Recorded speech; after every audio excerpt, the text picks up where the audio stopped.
अच्युत केशव हरिनारायण आत्मा राम आनंद रमण आत्मा राम आनंद रमण अच्युत केशव हरिनारायण अच्युत केशव हरिनारायण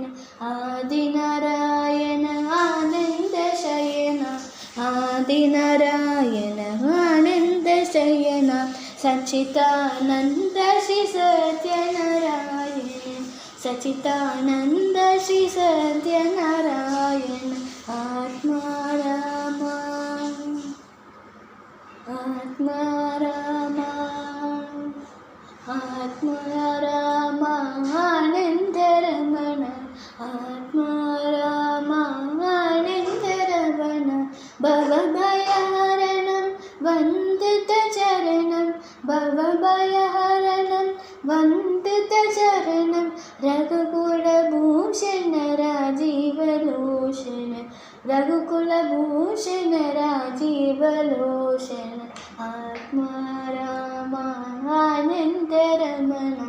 आत्मा राम